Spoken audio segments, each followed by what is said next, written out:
Y'all don't understand the level of stress that your girl is going through, okay? I wanted to do a quick story time on basically our whole journey here to Texas. I wrote notes in my phone just in case I forget spots, but this was so chaotic. Like, once I got to Texas, you guys, I broke down crying because it was just way too much for me. So let's start off with, you guys know when you travel, you have to get a COVID test. So Khaleesi and I had both gotten tested through the military, went to our clinic to pick up our results, and we had them printed out. Okay, so we go to the airport, we check in our bags, and the lady's like, oh, can we see your COVID test? I was like, okay, sure. Mind you, the day before, I had went to my company as well to have it like printed out from the medic, but he gave me like this screenshot of our results, and I was like, I can't really use that because it looks like it's ghetto. So I just went to the clinic and got like an actual professional copy. I kept both copies, thank God. So anyways, the lady at the desk was like, can I see your COVID test? And I was like, yeah, sure. So she looked at them and she was like, the professional ones, and she was like, sorry, we can't take these. And I was like, why? And she was like, it doesn't have the name of the clinic on it. And I was like, what? So I was looking on the paper, and lo and behold, the professional one did not have the name of the clinic. Thank God, you guys, I saved that extra copy that the medic had printed out for me, because if not, I would not have been able to get on that flight, okay? So we ended up checking in our bags, saying goodbye to my husband. I'll do a story time on why he's not with us neither, but we were saying bye.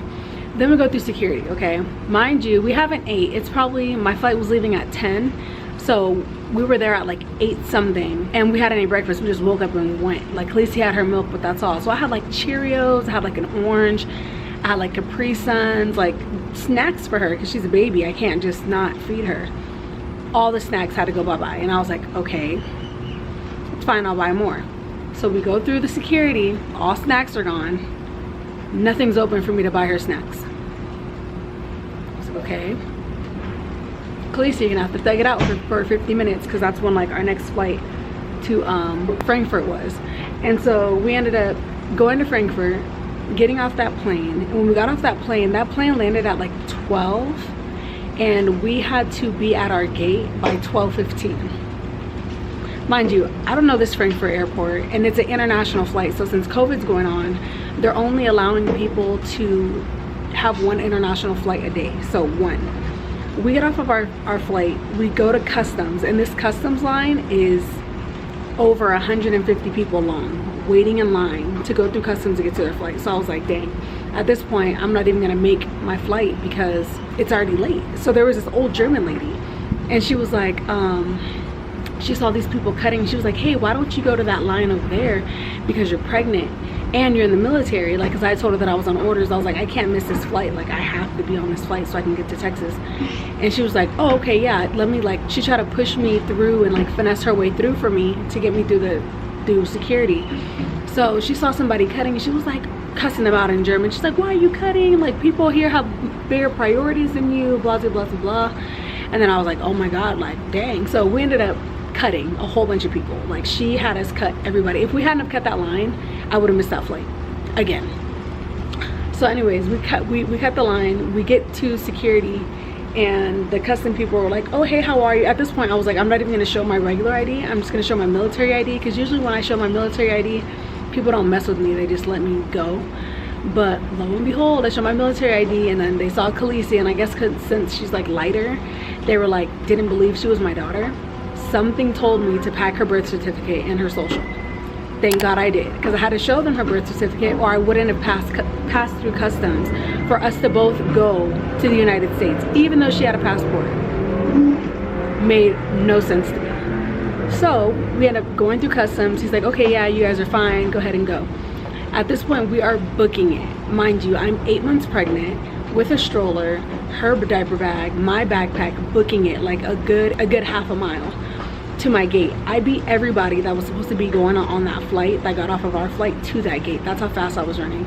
So I got to the gate, and the plane's like backing out, and I told Lita, I was like, hey, like, I have to catch this flight. She was like, I'm sorry, the gates are closed, you missed the loading time, you're gonna have to catch the next flight tomorrow, spend the night here in a hotel. And I was like, I'm not staying here in a hotel, like, I have to go. I was standing there and I was like, I'm on orders, I'm in the military, like, that is serious. Like, I can't just not show up. So then she ended up seeing like 10-15 people behind me run up, and she was like, are all you guys supposed to be on this flight? And they're like, yeah. There was one lady crying. This other lady like almost passed out because she has asthma and she was running so fast. And she had picked up her phone and she was like, stop the plane, stop the plane. So they had to call the people. I don't know who she called, but she called somebody that was able to wave down the plane to stop.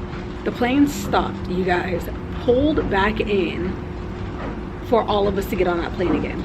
And the only reason why she was freaking out was because she was like, oh my God, you guys, we have more than 10 bags that are off. There's no way, like, we can't have all these bags messed up and missing. So she ended up stopping the plane, checking our COVID test. Well, mine. They didn't even check Khaleesi's that second time again, which I have no idea. She asked how old she was and I said 1. And she was like, okay, that's fine. So I was like, okay, whatever. So mind, this is United Airlines. I never fly with United. I usually always fly with like Delta, because Delta is just the best to me. Like, that's just me. And we ended up getting on the flight. We're sitting down in our chairs and the flight attendants are coming through. It's a nice spacious plane. It wasn't small. And I was like, hey, do you guys have any snacks? Because at this point, Khaleesi's restless. It's like 12:30 or 1. We haven't ate all day. She woke up at 7, so it's 1. And I'm starving too. Like, I'm pregnant. I'm really hungry. And the lady was like, oh, we only have pretzels. How do you only have pretzels on an international flight? Like, how do you only have pretzels? So I was like, in my head, I was like, what do they feed the kids? What do they feed people? Like, Delta has cookies, they have pretzels, they have chips, they have a menu that you can actually buy extra stuff off of. This flight didn't. There was no extra stuff for us to buy. So I had to get those pretzels, I had to mush them up and chew them up for Khaleesi and then give them to her. Like, it was so gross. It was like feeding, well, to me, but she didn't really know. She just ate it. So anyways, yeah, so we're on that flight. We got asked for snacks twice. They gave us pretzels twice and they gave us like 1 big meal. I felt like I was starving that entire flight. Like, it was the worst thing I've ever experienced, and I'm never flying with United again because I was just the worst customer service. Anyways, fast forward to us landing. So we land in Houston. If you've never been to Houston airport, that airport is huge. It's like you gotta ride a train to get to each gate. That's how big it is. So we ended up getting off the plane. I think it was 6, and my next flight was boarding at 6:30. I didn't know I had to do all this extra stuff when I got to America. You have to go to baggage claim, pick up your bags. Mind you, I have my big suitcase, Khaleesi's big suitcase, a diaper bag, my laptops, my electronics, our stroller, and her car seat. I have one hand pushing her stroller with her in it, and then the other hand carrying all those bags, like rolling it along. And I looked so ridiculous going through that airport, you guys. I was struggling, and everybody's like, and it's like, it's different from Germany, because in Germany people would offer, but America, people are just like weird. Like, I would have definitely, but then I forgot, like, America is like so different from Europe. Like, people are rude here. Not that anybody's obligated, but I would have thought somebody would be like, hey, like, even the people that work there, like, hey, let me help you push this to baggage claim, but they didn't. So I ended up taking the bags all the way to baggage claim, unloading them myself. Everybody's staring at me with the big old pregnant belly, like, more impressed, like, wow, I can't believe she's doing this, versus actually helping me, which was really stupid. And we ended up having to go through security again. So just like the first time when they had to get rid of all her snacks, the little bit of snacks and food that I had mushed up and stuff for her, and the little crackers that I had saved from her lunch, and the little yogurt, I had to throw that away again, or else then I would have to wait in this long line for them to check to make sure that the food was good. I'm like, we just came off the plane. There's no place for us to stop and get any type of illegal stuff, you know what I mean? So I threw all her food away again, okay? And then it still took long regardless. So at this point, it's like 6:47. My plane stopped boarding at 6:31. So I'm like, okay, I'm gonna miss this flight again too. So at this point, I wasn't even trying to run to like get to my flight so I didn't miss it. I was more running to figure out how to catch the next flight so that me and Khaleesi could get on that one, because I had to make it to Texas like tonight. Well, that night. And I ended up getting to the gate, and the guy was like, oh, are you flying to El Paso? And I was like, yeah. And he was like, oh, okay, cool, the flight hasn't left yet. And I was like, oh my God, thank God. So we ended up getting on the plane. Mind you, when the guy issued me our seats, he issued me in like row A and Khaleesi in row G. Why? I have no idea, you guys. So that in itself was the first issue. So I get on the plane and the lady was like, oh, okay, can I see your ticket to see where you're sitting? And I gave her my ticket. She was like, oh, you're over here and your daughter's over here. She was like, don't worry about it, I'm just gonna sit you together. Super sweet lady. And I was like, oh my God, thank you so much. Like, this is the last flight, just help me get to El Paso, okay? So we get on the plane, we're sitting down. Everybody else is slowly starting to load up, and you know, I'm over here like, woo, we finally made it, yay, no planes were missed. And this couple comes up to us, super sweet. They were like, hey, you guys are in our seats. I was like, oh my God, I'm so sorry. The flight attendant gave me this seat. So I called her over. I was like, hey, I'm sitting in the seat. Is there any way you can move me? She was like, oh yeah, no problem. And she was like, just give me a minute. So they were looking around for another place where me and Khaleesi could sit together. And this African-American dude, well, this black flight attendant had walked up and was like, did you pay for a seat for her? And I was like, yes, I did. Here's her ticket. Like, what? Like, what? Don't be rude. Like, he was so rude about it. He was like, but did you pay for a ticket? Yes, I did. So he like stood there, he looked at my ticket and was like, he like didn't say nothing, just walked off. I was like, okay. So they ended up, the couple was like, hey, you know what, it's fine, I'll sit over here, my husband can sit over there, it's only like a 2-hour flight, don't worry about it. So they let us sit in our seats, okay? I was like, oh, thank God, so thankful, because I was like, if not, me and Khaleesi would have been separated, but that wouldn't have worked.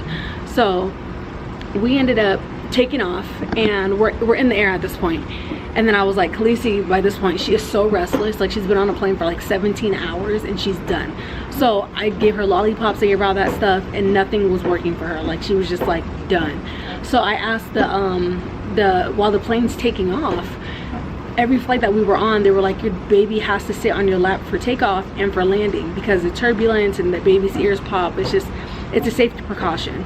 So that's what I did. The flight attendant, the female that liked me, came by and was like, hey, make sure you have your daughter on your lap for takeoff, blah, blah, blah, blah. I was like, okay, yeah, no problem. I had her on my lap. The dude had came by and was like, he saw that her seat was empty, and in his head, he was probably like, you were just complaining that you didn't have a seat for her and now you have her on her lap. That was what he was thinking. And he was like, she has to sit in her seat with the seatbelt. And I was like, your flight attendant told me that she has to sit on my lap for takeoff, so she has to sit on my lap. And he just looked like, and I was like, and the people around were like, why is he even saying anything? And I'm like, I have no idea like what his issue is. So we ended up taking off, okay? Then we're in the air and Khaleesi is wilding. I mean, screaming, kicking, throwing herself, and I'm just like letting her, because at this point, if I was able to throw a tantrum, I would have too. And about a good like 20-30 minutes go by, and I asked the male flight attendant, the one that was acting a fool, I was like, do you guys have any milk? Because he came by asking me what I wanted to drink. I was like, oh, okay, could I get a Coke? And he was like, sure. I was like, can I also get milk? Mind you, the other 2 flights I had, they had milk on them, so they were able to give me milk for Khaleesi. He was like, we don't have milk. Trying to make it seem like, why would you ask for milk? Like, we don't, airplanes don't sell milk. So I was like, oh, okay, you don't have milk, that's fine. Keep it pushing. She's crying, she's crying, she's crying. About a good 15 minutes later, the female flight attendant comes and she's like, hey, you want me to hold her for you? I was like, yeah, don't, thank you so much. Like, she was, because I was like holding Khaleesi so much because she was just so uncomfortable, and I'm pregnant as hell, so I had no space for anything. Like, it was so nice to just get her off me for a second. So the female flight attendant comes by and Khaleesi's still crying. I'm like, and I asked her, something told me in my gut, like, just ask her if she has milk. So I asked her, I was like, hey, do you guys have milk? And she was like, yes, of course.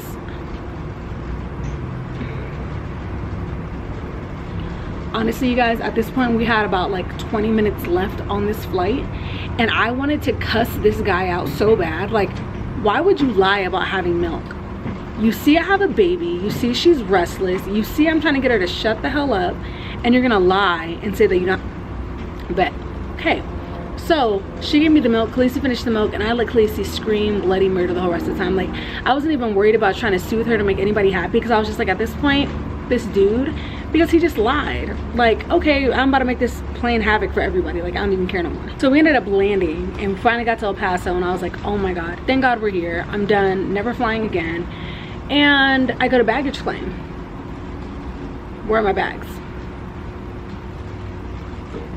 An hour passes and my bags are nowhere to be found.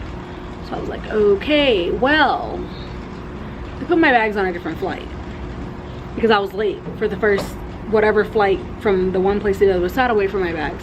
You guys, once I got my bags, picked those bags up, I came back to my room and I cried. It was so much little petty stupid stuff, and I was like, this is the first and last time I'm ever PCSing, ever going anywhere without my husband. it was complete havoc. From the moment I got on that plane to the moment that I landed, it was complete havoc. Whew, it felt so good to just let that story out. I hadn't told nobody besides my husband, but it feels good to let that out. But yeah, guys, that was our experience for the whole trip flying here. Hell, absolutely hell. But yeah, guys, that's all. I need to go back in this room because Khaleesi's asleep and I need to make sure she's alive still because I've been out here for like 20 minutes. So I just want to let y'all know that's story time. But everything's fine now. We're situated and I'll be coming with some more vlogs as time goes on. But yeah, that was how we got to El Paso. That was the ghetto and never again. And if you fly with United, I'm so sorry. I do not recommend. I think that was my first time ever flying with United. That was just as bad as flying with Spirit to me. Like it just was not it. It wasn't. But all right, guys, that's all for today's video. Thank you guys all once again for watching. Don't forget to like, comment, share, and subscribe, and I will see y'all next time with the next video.